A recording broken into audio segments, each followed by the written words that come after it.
La semana pasada, en la revelación de los Pandora Papers, Argentina figuró tercero en cantidad de beneficiarios finales de cuentas en guaridas fiscales no declaradas ante el fisco. Estuvo primero Rusia, después Gran Bretaña y después Argentina. Ustedes me preguntarán, ¿guarda relación eso con el tamaño de nuestras economías? No, en absoluto. Hoy nos acompañan Jorge Gallero, exdirector del CEFIDAR, uno de los máximos especialistas del país en guaridas fiscales, en empresas offshore, y José Batela, que fuera jefe de la unidad antilavado de la UIF y antes jefe de la Comisión Nacional de Defensa de la Competencia, Sí. del organismo antimonopolios. Me parece que hace mucho que no se los ve en televisión, así que realmente les agradezco por haber venido. Es un honor que estén en Brotes Verdes. Bueno, gracias a vos. ¿Es una manía argentina, Jorge, la de las offshore? ¿Una manía del establishment del 1% argentino? No, es un problema universal, la estructura del partido. Argentina fue precursora, ¿no? Porque tuvo una muy vieja y histórica reacción al populismo que desembocó en una serie de frustraciones muy grandes y enconos y polarización que llevó muy rápidamente a los sectores dominantes, al establishment, a volcar hacia afuera, a evadir y poner a buen resguardo afuera capitales usando el sistema incipiente de paraísos desde hace mucho tiempo. ¿Cuánto más o menos? Fue precursor. Y esto empezó después de la Libertadora, digamos, muy marginalmente, pero desde los 60 se hizo muy fuerte. Y desde los 75-80, desde el proceso, hasta la hegemonía de Thatcher-Reagan y la explosión del sistema financiero internacional desregulado y todo el sistema de guaridas fiscales que ocurre en ese momento, o sea, la apoteosis de la guarida se desata 70-80. Bueno, a ese momento Argentina, que venía con buena experiencia, escaló, ¿no? ¿Hay forma, José, de combatir esto, por lo menos de morigerarlo? Estados Unidos lo está intentando, ¿no?, con sus propios empresarios. Sí, están las leyes leyes básicas internacionales, que son las que debe cumplir el sistema antilavado y los sujetos obligados para pasar la información. Pero se sigue haciendo, está la ley, echa la ley, echa la trampa. Por eso, el tema es que Argentina es especial en esta situación de la trampa, vamos a decir. ¿Por qué? Y porque hay una naturalización de que el delito no es delito.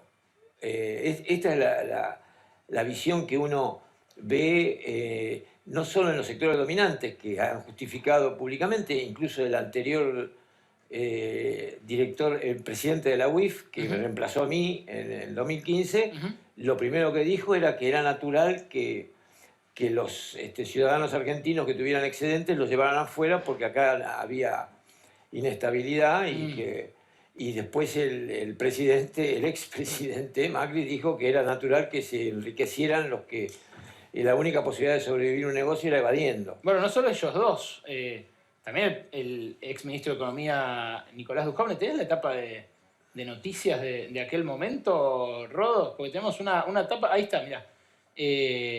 Lo que reveló en su momento Nicolás Dujovne, que también en simultáneo salió en el cohete a la luna por parte de Horacio Berbisky, es que blanqueó fondos que tenía sin declarar por un monto que le habría valido la cárcel en caso de que lo hubieran detectado. Hay gente que nos está mirando que seguramente sabe que hubo pocos, pero hubo algunos empresarios que fueron a la cárcel, efectivamente, pero que casualmente eran empresarios dueños de medios de comunicación críticos de aquel poder. Exactamente. A él no le pasó, ¿no? Claro, bueno, esa es la situación. En realidad, la naturalización, incluso a nivel popular, de que evadir es lo normal y que nadie se puede sobrevivir económicamente en la Argentina, eso para mí está atrás de todo el esquema que explica la tercera posición de Argentina en evasores y fugadores de capital. Jorge, ¿qué pasa que después de Panama Papers, de Paradise Papers, de Offshore Leaks, ahora vuelve a ser Argentina top 3 acá? ¿No escarmientan, buscan otras plazas? ¿Les da igual? No, hay movimientos. Los bancos globales juegan con esto y las guaridas más serias, entre comillas, se sacan de encima a los minoristas, ¿En qué al sentido? chiquitaje, Ah, las cuentas relativamente pequeñas que no se mueven. Y obviamente tratan de quedarse con la crema, los grandes clientes, que son las corporaciones multinacionales y las locales también, que ya operan a esta altura, en general en toda Latinoamérica, pero muy particularmente en Argentina. La vieja gran burguesía nacional opera como las transnacionales a estos efectos. No hay diferencias. Y si no, en la mesa que vos mostraste con el gobierno, bueno, hay al menos un empresario importante, el Grupo Urnaquian, que tiene su matriz en Delaware. no, todas. Me parece que todos los que vimos Sí, recién pero- tienen estructuras offshore.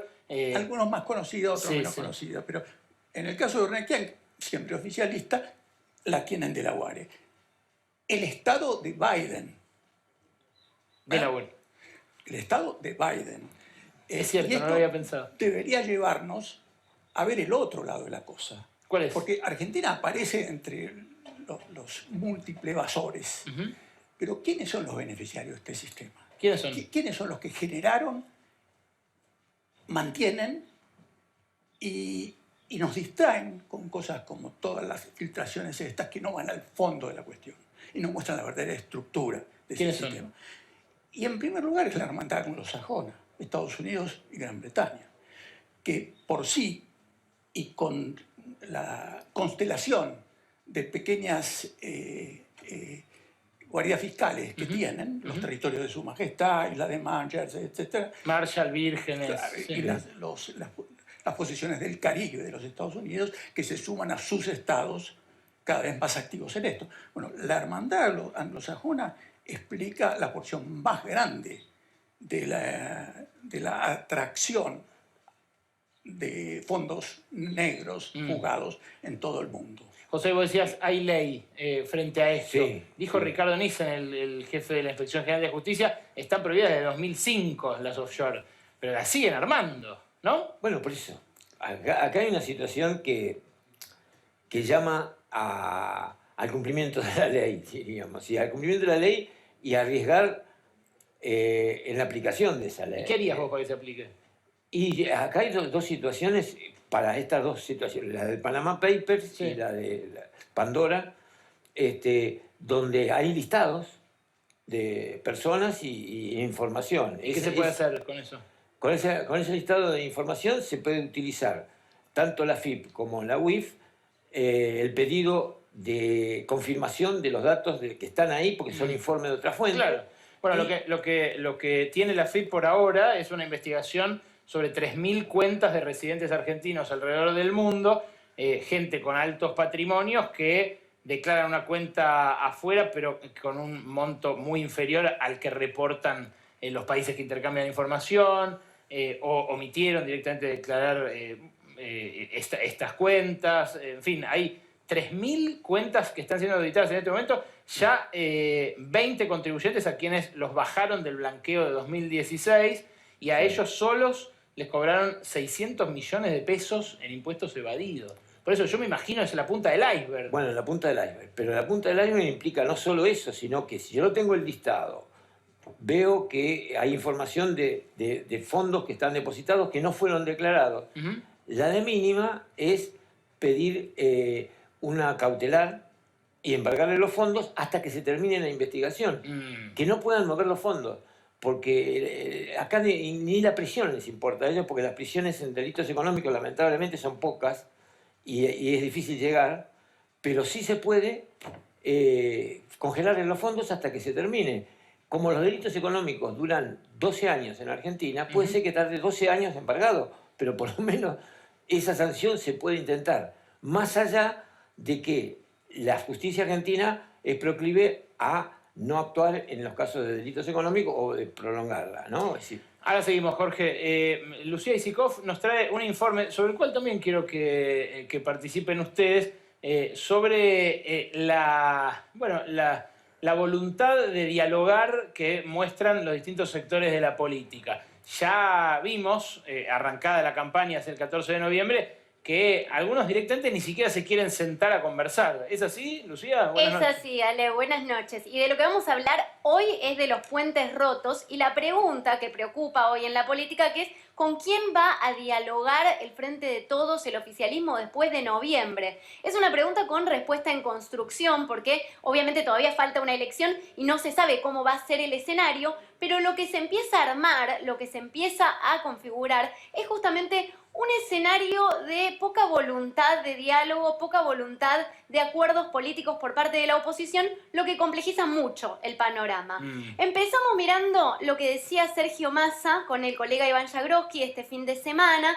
Decía Massa, después de las elecciones vamos a llamar a un gran acuerdo con la oposición.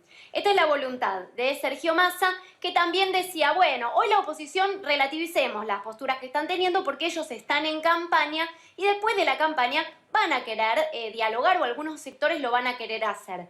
Esa era la voluntad de Sergio Massa. Acá vemos esa expectativa contrastada con la realidad que vivió Sergio Massa justamente la semana pasada. Mirá el Congreso, cuando se trató la ley de etiquetado frontal, ves casi la mitad del Congreso vacío porque Juntos por el Cambio dejó sin quórum al oficialismo en la amenaza latente que conlleva esta foto, que es la posibilidad de parálisis del Congreso después de la elección. Que los 2 años que vienen sean así todas las semanas. Que sean así, ¿sabes por qué? Porque la ley de etiquetado frontal, justamente, más allá del lobby empresario, del cual, bueno, hemos hablado, tenía una